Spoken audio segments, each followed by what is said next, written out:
welcome to Win the Sulky. Bob Hayden, joined by one of the busiest men in the sport of harness racing. Freehold, Northfield, Meadowlands, Joey Bongiorno. Joey, how's it going? Very good. How are you doing? How's the schedule so far for you working out this year? Very busy, but so far doing very well this year. And, I don't mind working hard. I'm young, and this is the time to do it. And at the end of last year, when we had the Valley Victory, you were in a dead heat in the Valley Victory. Did you allow yourself from that moment to now and further to do a little Hambletonian dreaming maybe? I mean, you could dream, and I know I have a very good horse, and I know that Ronnie told me he's training down excellent, and all I could do is hope. Okay, let's look at some of your drives tonight, and then afterwards I'm going to talk to you about some of the young drivers, like a Montreal Teague, who just had Horse of the Year, because you're still just 22. Let's go to race 2, number 9, Sweet Royalty. Richie Johnson trains 3-year-old RC Royalty, an inexperienced horse off 2 qualifiers. Yeah, this is the first time I'm going to be sitting behind him, but his 2 qualifiers definitely look promising, and I know he was a nice little horse last year. He caught a pretty cheap group, and I think he'll be very competitive in there. Okay, the 3rd is an amateur, so we'll switch over to the 4th. Again, post position number 9. Givemsomeroom had 42 starts last year, but it's been 70 times in the money, but however is beaten in 6 claimer, but moves up to 10. What about that? You know what? She's in a tough spot tonight. She's coming off 3 weeks, and she has been racing good. But any horse coming from Freehold off 3 weeks, you have to put a question mark next to them. And all we can do is hope that she comes up with a big performance. Okay, let's switch over to the trot. Race 5, number 5, Lucky Mass. 0 for 7 on the year. Broke last start at the beginning of the race. What happened there? I really don't know. Andrew drove him last week, and I was next to him behind the gate. I forgot exactly who I had. He might have rushed him just a little bit, and he might have just tipped over. He's not the most perfect gated horse, but his last few starts definitely look better, and I think he has a good shot in there, actually. Okay, let's turn to race 6 for a horse who's did some damage in the Breeders' Crown. Sayitall BB, he's got post 3. What about her?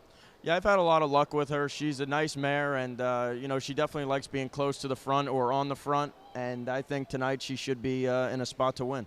Okay, she's making just her 4th start of the year. You think she's got potential to be an open mare down the road?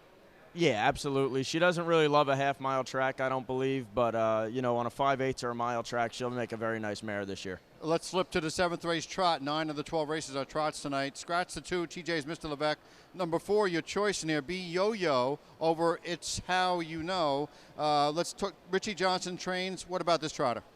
You know what? He's a real nice trotter. He's got serious speed, but he's a little bit of a head case, and, right when you start getting high on him, he makes a mistake, and you get down on him. But I know that they said he trained excellent this week, and they're looking for a big effort. They switched some equipment on him, so we'll see.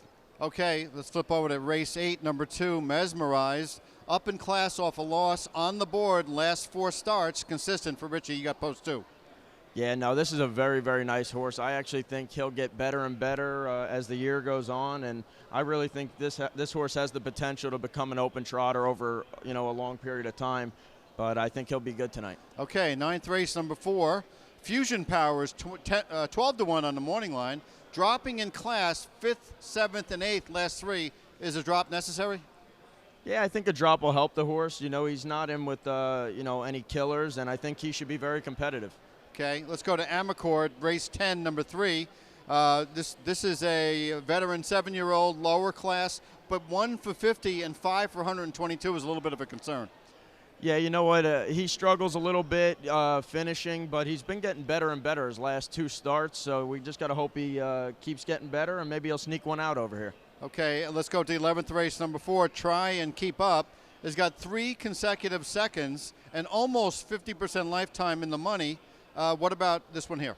Yeah, she's a nice little mare. They bought her out of Northfield, and, she's just a little bit on the smaller side, so I wonder how the move to the big track's going to be for her. But all we can hope, I know she has big speed, so we got to hope she could use it at the right time tonight. Okay, let's flip to the finale, the 12th race. You had a choice here between I'm a Gold Digger and Hunkofburninlove. You chose number 9, Hunkofburninlove. Tough pick here, tough choice? Yeah, it was a tough choice. I'm a Gold Digger horse. He made a break last week. I really don't know why. But that 9 horse, Hunkofburninlove, definitely qualified good last week. He was a little bit on the lazy side, so we decided to add an eye hood to him tonight. And Ronnie likes the horse. He thinks he has a big shot in here. Okay, we're talking to Joey Bongiorno. Joey, looking at the list of some of the drivers, you're 22. 22-year-old drivers, that's the youngest ever age for a driver to win a Triple Crown. Quick pay with Peter Horton back in the Kentucky Futurity of 76. Scotty Zeron was 23 when he won the Jug back in 2012. Peter Horton won the Roosevelt International at 23 and 24 with Cold Comfort. Montreal Teague last year at 24. Are we seeing an infusion of young talent lately? No, there's definitely a lot of young talents in the business right now, and it's good to have younger people, getting involved and, just hoping for some success. That's a little bit of a changing of the guard type of thing. Yeah, I agree. And your father's trained horses in the past, Bob Bongiorno. Tell us about the family history with horses. Yeah, my dad trained horses back in the, 70s, 80s, and, early 90s. And, my grandfather, who recently passed away, he trained horses. Sonny Dancer, yeah. The Dancer name, obviously everybody knows them, and, I definitely have some horse racing in the blood, that's for sure. At 22, you don't turn 23 until September. Is it too early to start talking about Joey Bongiorno Grand Circuit? Would that be, is that premature right now? I guess everyone has their own opinion. I just got to hope to pick up some nice horses, and, I'm driving for Ronnie Burke right now, and, he has a lot of babies and stuff, so hopefully I get lucky and pick up some drives. Maybe it's not premature at all. Joey Bongiorno on the Grand Circuit. We love it. Joey, thanks for stopping by, looking at your drives and talking to us, and have a lot of success tonight, tomorrow night, this weekend, and hi to the family, and good luck. Keep it going. Thank you very much. We'll be right back with Jen.